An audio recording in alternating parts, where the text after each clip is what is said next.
Olá, meu nome é Moisés André Nissenbaum e hoje eu quero falar para vocês sobre um módulo novo do curso IT Essentials.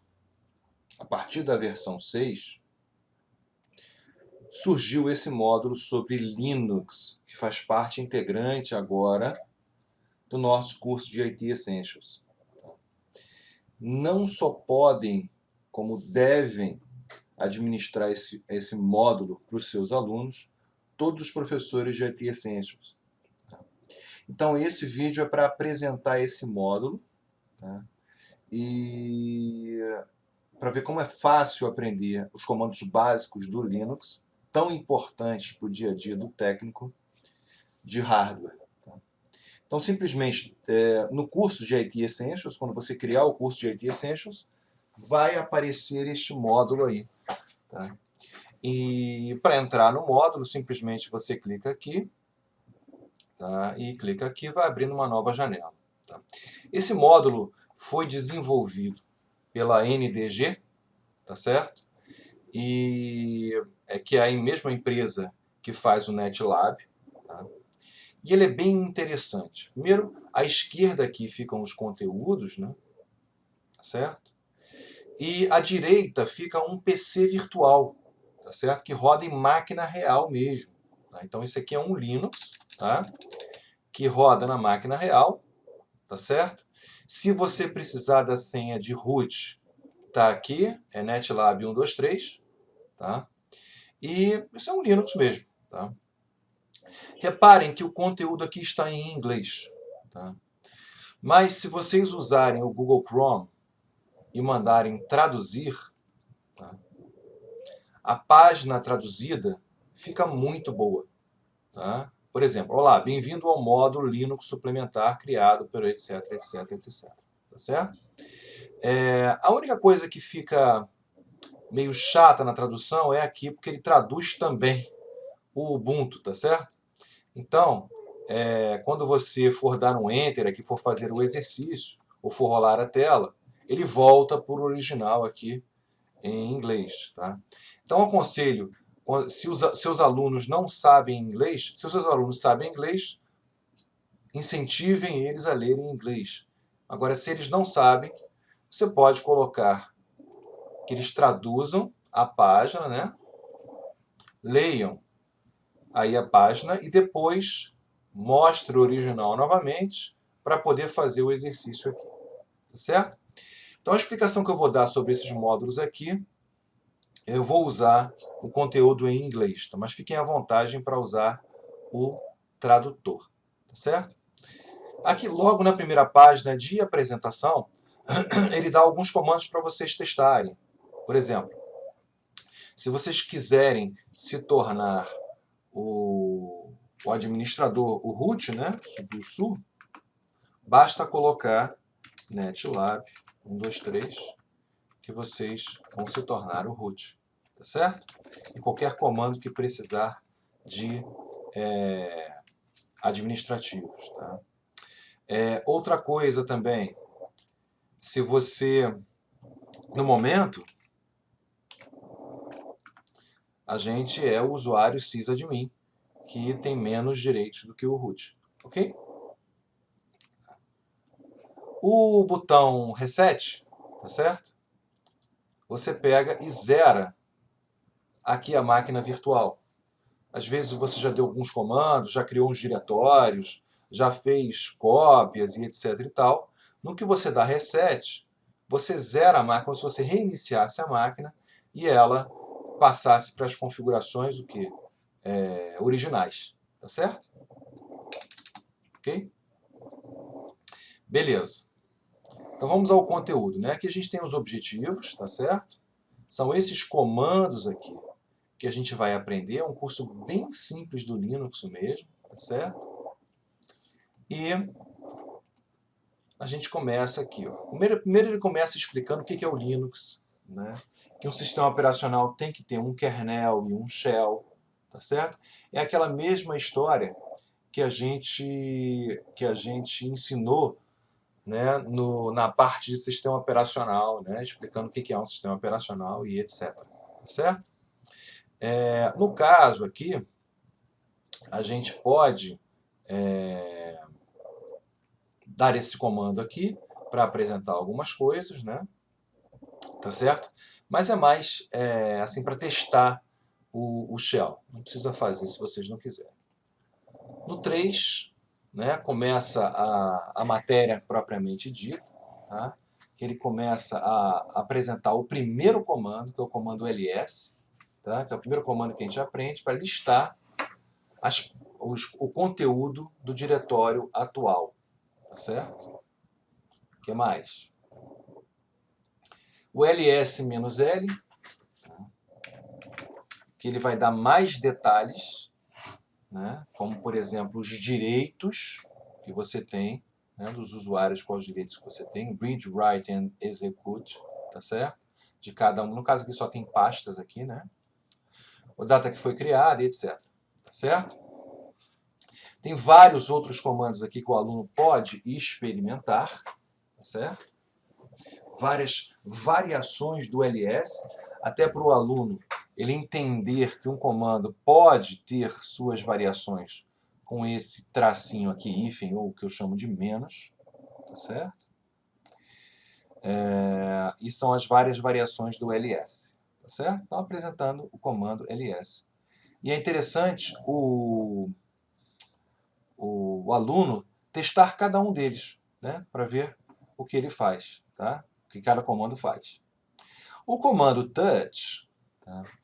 É um comando que acaba criando um documento vazio, tá? Então, eu posso dar o comando touch aqui, né? Por exemplo, texto.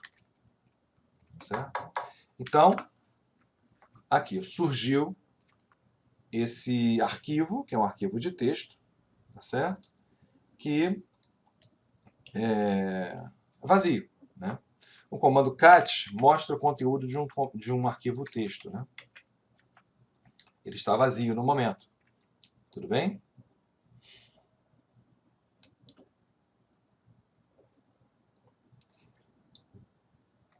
Se a gente dá o comando ps, né, a gente mostra quais são os processos que estão rolando no momento. Certo? E etc. Então, são alguns comandos que ele dá aqui e já mostra quais são as opções que a pessoa tem. Né? O comando cd, né? O comando cd, ele vai sempre retornar a gente para a pasta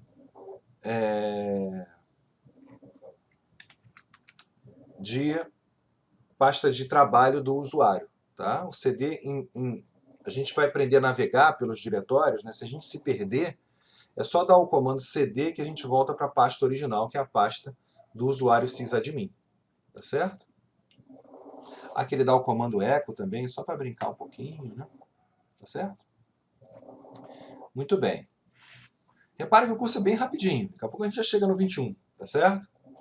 Próximo comando, justamente o cd, tá certo?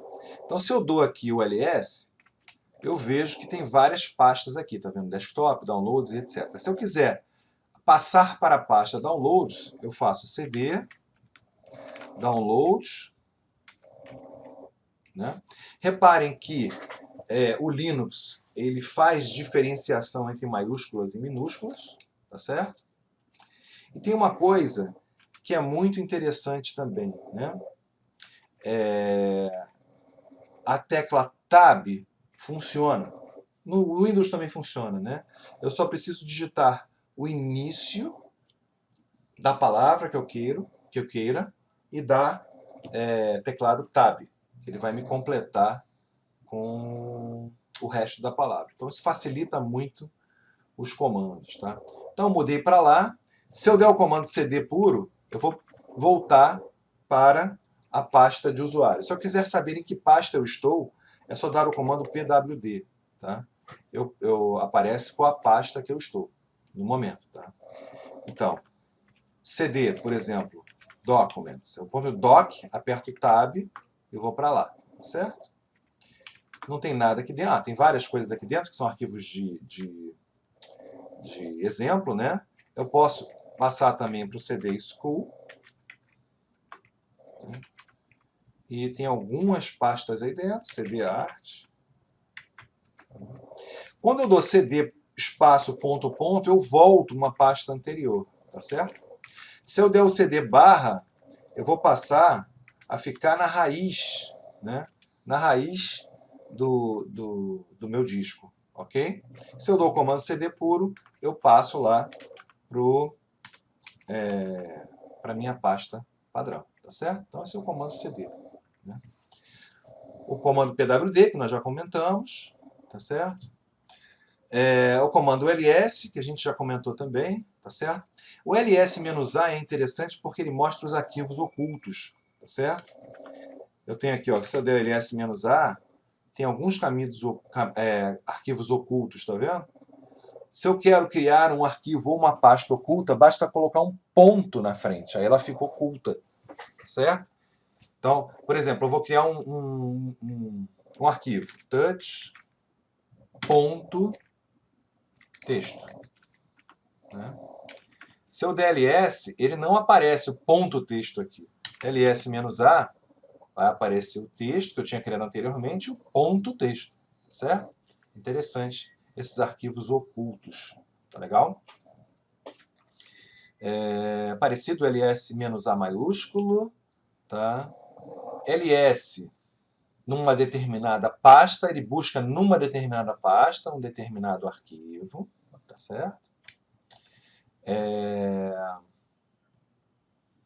Aqui ele está mostrando quais são as permissões, tá certo? Essas permissões que aparecem aqui dentro do ls -l que a gente dá, tá certo? Tem um ls mais detalhado, aparece para a gente algumas permissões aqui, tá certo? O D é quando é um diretório, o RW é read write, o X é execute, tá certo? E está aparecendo aqui os direitos de um determinado usuário, tá certo? No caso, o sysadmin, ok? O sysadmin que está no grupo sysadmin também, tá? Esses direitos que aparecem aqui têm a ver com o proprietário do arquivo, tá? Os direitos do grupo e os direitos de todos. Então, são 3 grupos de direitos, tá certo? Que aparecem aqui. Então, aqui o tamanho do arquivo, né? O tamanho do arquivo. Também aparece aqui a data que ele foi criado, ok? E o nome do arquivo.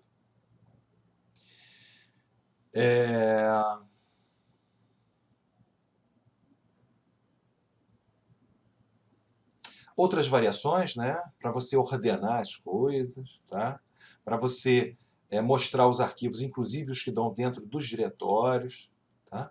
Então, é interessante também exercitar isso. E aqui, a gente tem um comando grep. O comando grep serve para a gente fazer filtros, tá certo? Ele é muito interessante. São filtros de entrada, tá? Então, o grep, as opções, tá certo? Um tipo de comparação que você quer fazer e o arquivo, tá? Então vamos ver por alguns exemplos. Vamos aprender através de exemplos, tá certo? Bom, aqui tem as expressões regulares, que vão ser usados no grep, mas podem ser usados também em outros comandos, tá? Então, ponto significa um caractere apenas, né? Entre colchetes, qualquer caractere específico, né? O chapeuzinho é o não, né? O asterisco é 0 ou mais caracteres e assim por diante, tá? E tem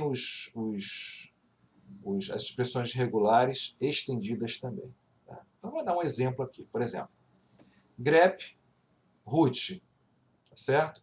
Dentro do etc password. Então, eu vou procurar dentro do etc password pela palavra root, tá certo?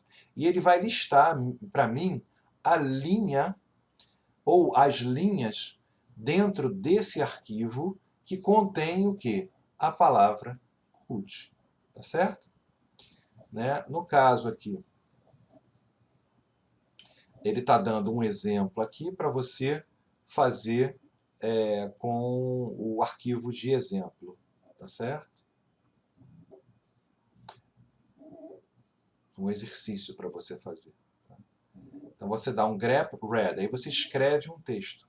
Quando você der Enter, ele vai grifar a palavra read. Tá certo? Interessante isso aqui. Aqui, ó. Outros exemplos, tá? Usando expressões regulares, com o comando grep, tá certo? Mas sempre usando grep para achar uma palavra dentro de um arquivo. Mas o grep também pode achar uma determinada palavra dentro de uma saída de algum comando, tá certo? Você pode usar o grep associado ao caractere pipe. Aqui, ó, tá vendo? Ele está dando aqui catprofile.txt. Isso sairia o profile todo, tá certo? Quando ele dá esse comando, esse caracterzinho assim, pipe, e depois escreve grep, ponto, né? Então ele vai, além de fazer o cat, ele vai associar a esse cat o comando grep, ponto.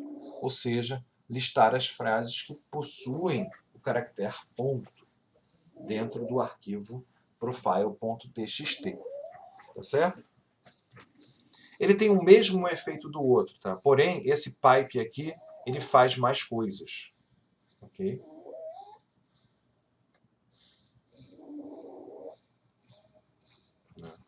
Então, o grep é interessante, ele captura, né? Bom, tem certas coisas que eu só posso fazer com o usuário root, que é o usuário administrador, o usuário que tem direito a tudo, né? Se eu quiser fazer o sudo su ou su root, dá no mesmo, tá certo? O password é netlab 123, pronto. Agora eu virei o root, tá certo?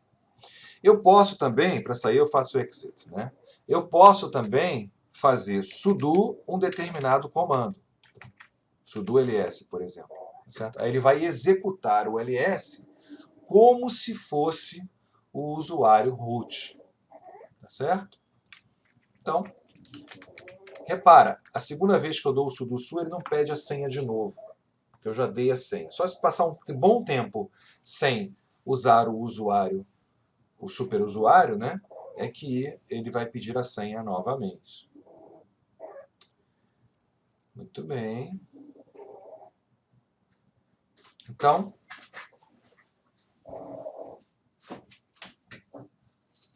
o que acontece aqui? O que acontece aqui é que ele está mostrando alguns arquivos que ele, por exemplo, né, alguns arquivos que ele não teria acesso, por exemplo, o etc shadow, ele não tem acesso como usuário normal. Então ele dá aqui o comando sudo, né, para poder ter acesso a este arquivo, por exemplo. Tá? Então tem arquivos que são, como a gente viu, né, que tem aqueles direitos, né, R, W, X e etc. Tá? Então não tem o comando read, não tem o atributo read para um determinado usuário comum, mas tem um atributo read para o root. Tá? Então, esses aí eu posso usar o comando sudo para ler eles. Assim como eu posso usar o comando sudo, tá, para executar como se fosse o root, vários comandos que só o root tem direito. Por exemplo, instalação de programas e etc. As permissões, que a gente já comentou sobre isso, né? Read, write e execute, certo? O ls-l mostra para mim, né, o que o usuário atual tem o direito, né, o que um outro usuário tem o direito e o que o grupo tem o direito. Tá? Então é bom exercitar isso aqui também. Tá? O CHOWN altera esses direitos, tá certo? Então, por exemplo, né, CD Documents, né, ls cd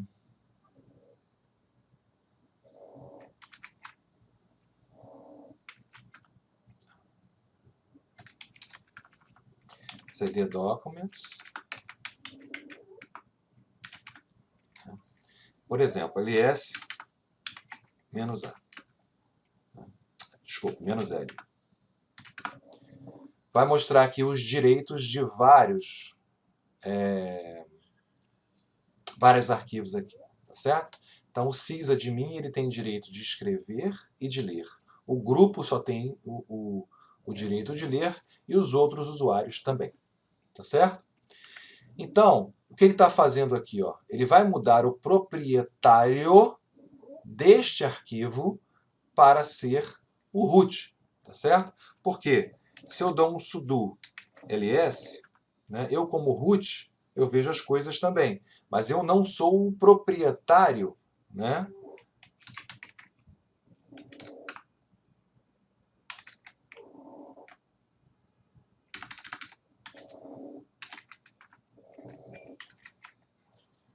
Eu não sou o proprietário desses arquivos, tá certo? Eu não posso alterar, por exemplo, como root. Agora, se eu mudar o proprietário de um determinado arquivo, né, change ownership, né, é assim esse comando significa isso, né? Eu posso mudar o change do food, por exemplo, né? Para quem? Para, digamos, né? Para root. Então, eu mudo o... Deixa eu dar um sudo aqui. Eu mudei aí a propriedade deles. Então, do ls-l, repara que o food.txt agora pertence a quem? Ao root. Tá certo? Então, é o comando chown, change owner. Né?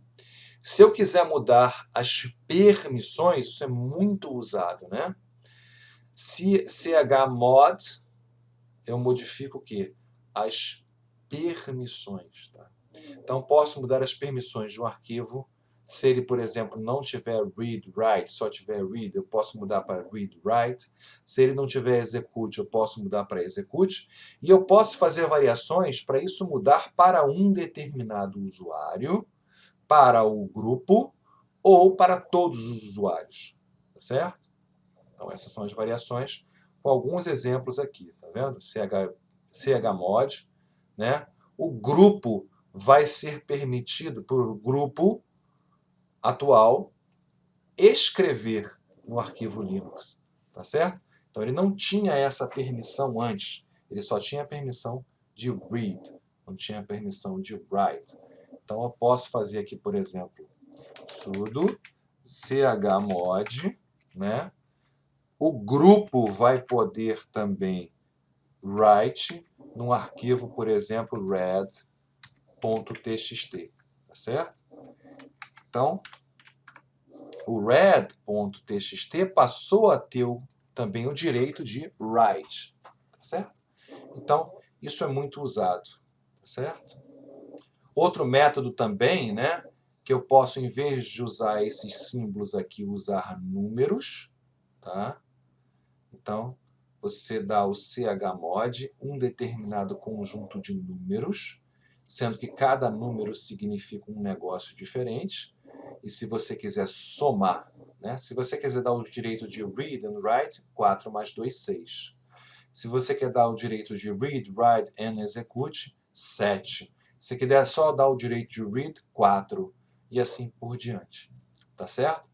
E aí, você pode colocar para o usuário, para o grupo e para os outros, tá certo? No caso, o usuário pode tudo, o grupo pode ler e escrever, e os outros só podem o quê? Ler, que é o 4, tá certo? Então, assim também é a mesma coisa, mesmo outro jeito. Se você quiser tirar direito de tudo, chmod 000, aí esse esse arquivo, querido, já vai ficar totalmente zerado aqui, tá certo? Ninguém pode fazer nada com ele, só o root, tá certo? Ok. Muito bem, copiando arquivos, tá? O comando cp copia os arquivos. É muito parecido com o Windows, tá? Então, por exemplo, eu tenho aqui vários arquivos, né? Eu vou criar uma pasta mkdir, tá? Chamada lixo, tá certo? Então eu posso cp, digamos, esse arquivo alpha, né? Second.txt para quem? Para a pasta lixo. Ponto barra lixo, tá certo? Então, se eu dou um cd lixo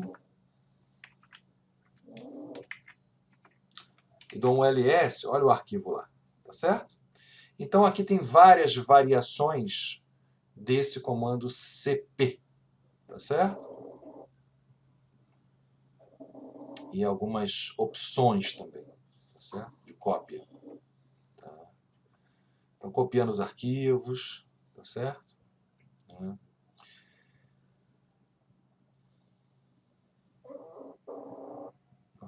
Aqui ele faz o comando dd, é interessante, tá? Porque ele copia os arquivos a nível de bit, tá certo? Então, ele pode fazer várias coisas. Por exemplo, ele pode gravar um CD, tá certo? Ele pode criar um arquivo ISO. Então, o comando dd é um comando de cópia bastante poderoso, tá certo? Que é explicado como usar ele aqui. O comando mv é bem parecido com o comando cp, só que em vez de copiar, ele vai mover. Tá certo? Então, as mesmas coisas que são feitas com cp podem ser feitas também com mv. Tá? Para apagar os arquivos é o comando rm, tanto faz para apagar arquivo como para apagar diretório. Tá certo? A gente tem os parâmetros que a gente utiliza aqui, que são muito importantes. A gente tem o caractere coringa também, que é muito importante. No caso, asterisco simboliza todos os arquivos que começam com a letra A, arquivos ou pastas, tá certo? rm-r vai apagar um diretório mesmo que ele tenha coisas dentro, tá certo? Muito bem. Para desligar um computador, podemos usar o comando shutdown, tá certo? São alguns comandos, né? O comando date para aparecer a hora, tá certo? O comando shutdown com algumas variações. Configurações de rede, isso é muito interessante e importante, né? Daqui a pouquinho eu acabei dando um comando exit, eu pensei que eu estava no sudo. Não, tudo bem, entrei aqui de novo. Se eu dou o comando ifconfig, vai me aparecer o endereço IP e as minhas interfaces. No caso, eu tenho uma interface de rede física e uma interface loopback. A interface loopback sempre existe, tá? Então, eu estou aqui, ó. Então, aparece o meu endereço IP, a minha máscara, tudo direitinho, tá certo? Se eu coloco IP address show,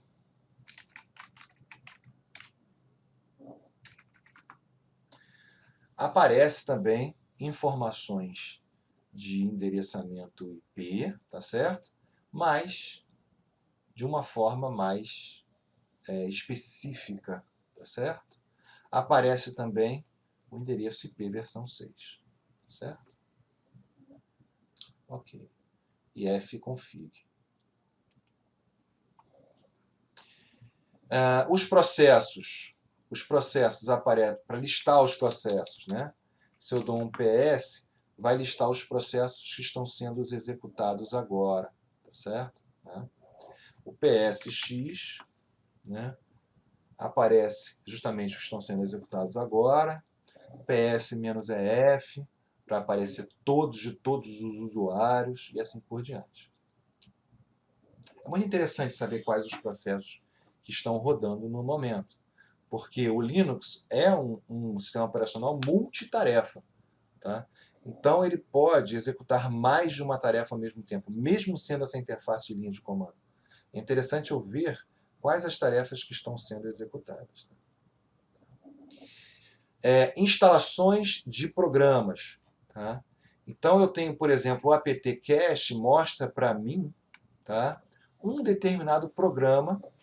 Qual é o nome desse programa? Às vezes eu só tenho uma noção mais ou menos do que eu quero instalar. Tá? Então, se eu dou sudo apt-cache, por exemplo, dhcp, né?